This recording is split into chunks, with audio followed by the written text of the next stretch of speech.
Do you work here? Nah, I just like to wear aprons out at bars and pick napkins up off the floor.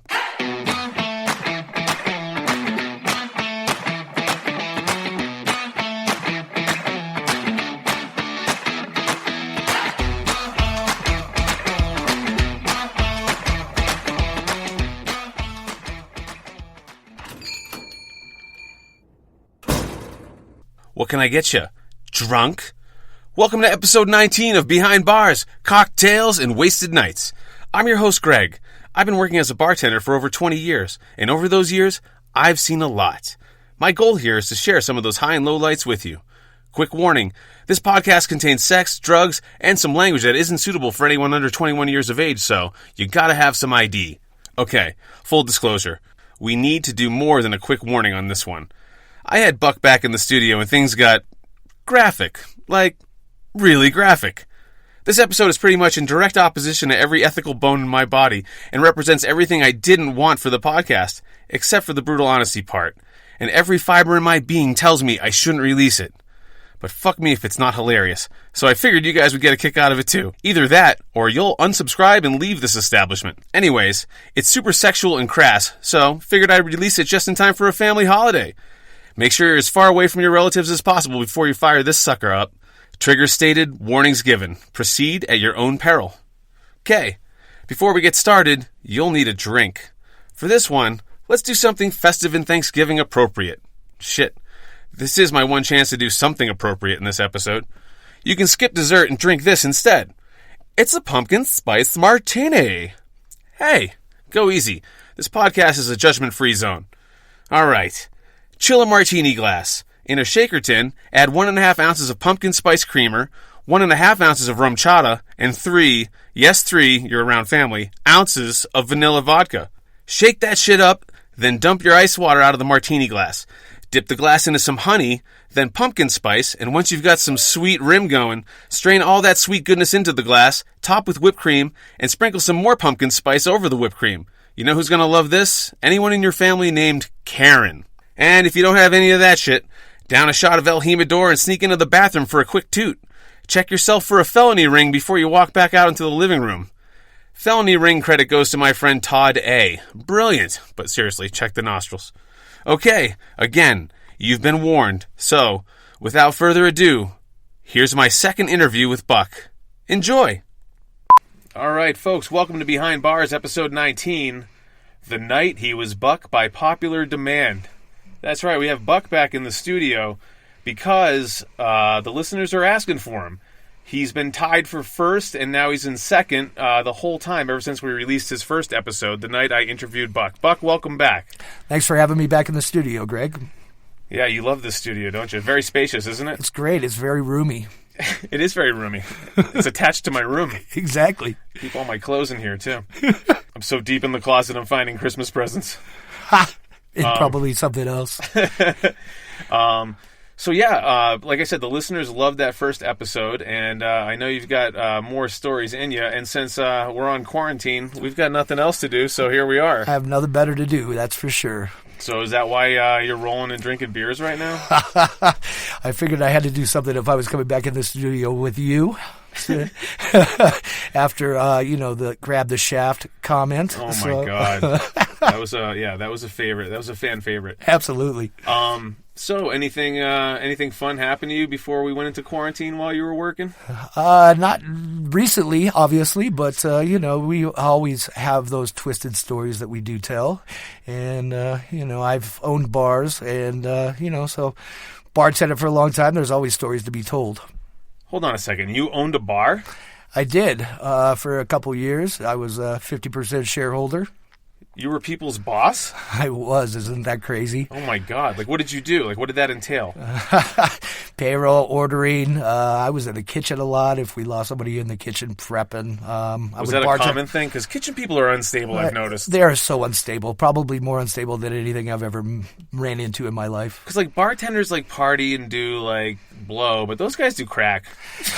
Or meth, I think. I don't know. Those guys are hardcore. Or heroin. I don't know what they're doing half the time. Yeah, and they're always, mad at servers, and it's crazy because they're dealing with knives and fire, and I hate that they're so mad. And the fryer. They can always dump you in there. Yeah. You know that it's crossed their mind. Hot grease. So you have to go in the kitchen because like some people wouldn't show up. Yeah, prep guy wouldn't show up. I'd be in the kitchen prepping for the day or whatever, and I'd be there at night, so I'd be drinking and having a good time. And I bartended a lot too, even when I owned. So would be pulling my own shifts, and then the prep guy would call in, so I'd end up back there in the morning prepping, hungover. Yeah. Did you ever get an excuse? Like, what was the best excuse you got? You got everything. I mean, like I was arrested. I was in jail. I'm hungover always. My car broke down was a big one always. Oh, my car broke down. Okay, well, get a new car. I used to do like the schedule at a bar I worked at in L.A. When you're in L.A., you deal with like a lot of actresses that are servers, and so you like I have an audition. I'm like, at 8 p.m.? No, you don't. It's a business. They close down at 5. What you're going to is going to be on the internet. Right. It's going to involve a couch and a hidden camera. Oh, that's great. That's great. Yeah. So what do you like better? Did you like owning a bar, or do you like just bartending and not having to think about stuff? I like it both ways, but He likes it both ways, folks. Yeah, I do. No, actually, I prefer just bartending, slinging some drinks, having some fun. What was the money like, difference-wise, like for owning versus just bartending? I mean, it was pretty much in the line of the same thing as just bartending full time, but just more hours. More responsibility, more stress. Yeah, yeah, more stress. But we launched our own line of vodka. The last place I had, so we had our own label. With a vodka distiller here in Denver. Oh, get out. Yeah, so that was a fun time launching that. And so, like, you were in liquor stores and stuff? We were just at our bar or restaurant or whatever, and we had our own label. So we had different flavors through a distiller that was out of Denver, and they labeled our vodka for us with our own label on it and everything, and we ran it through the bar. Look at you being all responsible. Yeah, the launch party was pretty crazy for that, I can tell you that. Oh, yeah? What happened there? I was probably, I don't know, it involved some probably cocaine from the night before, hungover, going in, getting ready to launch the vodkas, just start doing shots. The promo girls show up. The one I take into my office and proceed to start doing bumps off of her nipples. Oh, wait, I think she was supposed to work for me that night, but she had an audition. Yeah, she had an audition with me in my office on camera. You and the cameras. Right, exactly. So I didn't have to do any devil's horns and tongue out that time. But yeah, so she's in there and we're doing some bumps and bumping off her nipples. She starts bumping off of my okay. We just go from there, and I'm not going to say anything. And then I start doing shots off of her nipples. Don't ask me how, because she has really big nipples, long. So I'm pouring the bottle of our vodka off of her nipples and like doing shots off of it. And then it proceeded farther down below, just so you know. And so the other girl that she's working with is out just doing the shots all by herself while this is going on? Yeah, it was pretty funny, And then the girls, we just keep going at it. And so I started doing some bumps off of other parts of her body, and then next thing you know, we're just going at it in the office, and I'm pretty hammered at that point. People are knocking on the office, telling me to come out because, other people are looking for me. It's your party. You're nowhere to be found. And I'm nowhere to be found. I'm in the office locked away with this other girl. So. Well, we've already achieved the goal of every party at the beginning, so, what's the point of going out and mingling? Yeah, exactly. It was like pulling something real quick, So, oh, my God. And it ends up being the promo girl, which I felt horrible for because I'm sure she felt like, here's the guy I'm working for, and I'm in the office with him. Where's Becca? Where's Becca? I'm carrying this tray of shots. I don't know where Becca is. Exactly. But I was still repping their vodka and my vodka, I guess, at the same time, doing shots off of her body, things like that. What a great night at the office. Absolutely. The worst part is it ends up she was a squirter. So, oh my God. Yeah, so here I am in my office, and I had a couch in my office, and I'm going to town on her, and she's going to town in my office. And so I had to find some bar towels to clean up with, the good old bar towels. Oh my God. I got a story related to that because I'd heard stories. I'd heard the myth of the squirter, but I had never actually encountered one. And basically I'm bartending one night, and there's this gorgeous girl that comes into my bar. This was in Glendale at Jack's, the jazz bar. She's beautiful, and she's on this date that's going horribly, and I can see it from the bar. They're sitting in the booth. She gets up and goes to the bathroom. I already have my number written down for her. I give it 2 minutes, then I walk down towards the ladies' room. She comes out, and I go, listen, I know you're on a date. It looks like it's going terrible. Here's my number. Give me a call if you want to go out. I'll take you. We'll have a good time.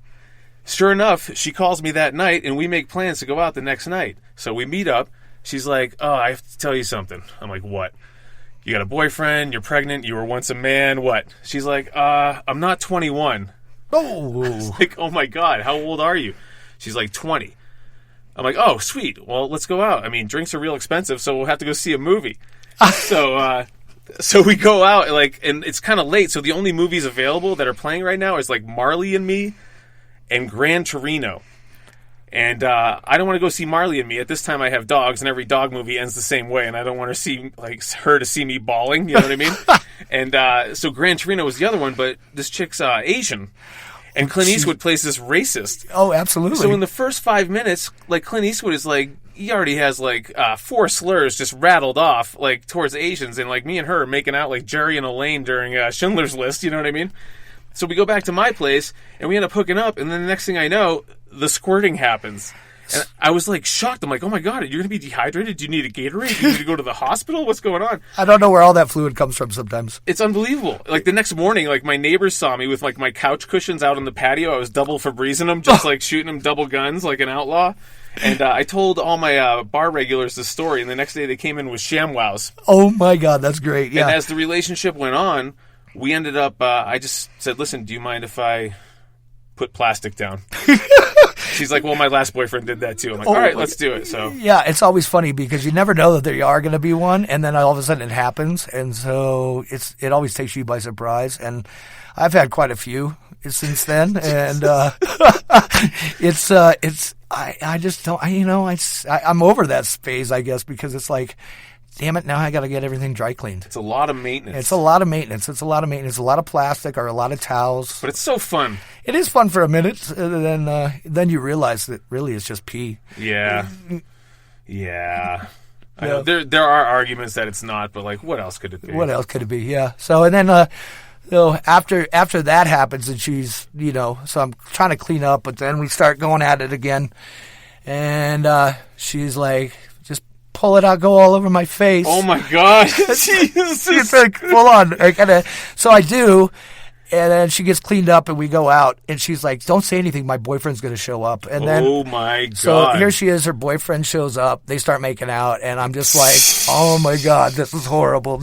So I just start pounding shots, doing more lines. And then the next morning, I had a flight out at 7 a.m. to go to Jackson Hole to meet up with a band that I'm friends with, and we were going in for one night just to party with them, and brought them a couple bottles of my labeled vodka, partied with them, and flew back the next day. It was crazy. It was like a 3-day party. It was nuts. Jesus. Yeah. Partied like a rock star. You literally got it all in just a few hours. Unbelievable. Absolutely. My favorite part is that the guy was kissing her after.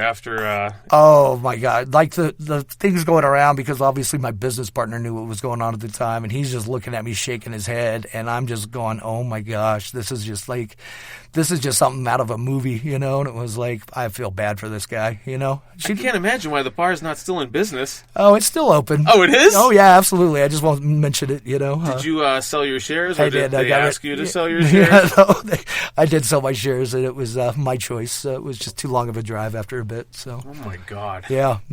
So I'm still doing pretty well, from what I understand. I don't know during the whole COVID thing how it's doing, but I was up there for the 10-year anniversary last year, and it was great. Seeing some old faces and things like that. But yeah, faces glazed with. No, I'm just kidding. Yeah, I was waiting for her to show up. Waiting. She probably probably ready to kill me, or probably broke up with that boyfriend by that point, probably because he found out afterwards. I mean, let's hope so. Yeah, I mean, if you couldn't tell, and that she had just gotten railed in your out, Oh my her hair disheveled, and she Hi, had honey, how are you? Yeah, right. Hey, you smell like something. Oh my God. Oh my God. Oh, what? Oh, hold on a second. I gotta pause this for a second. Okay, listeners, we took a much-needed break. Had a couple beers. We talked about some things. Obviously, we talked about deleting that, but since you heard it, you know what we chose. And we figured the best thing to do, so you guys didn't think we were both scumbags, is to try to come up with some tales of redemption. Some good deeds that we've done while we were behind the bar. kind of balance out the disturbance in the force that has just been created.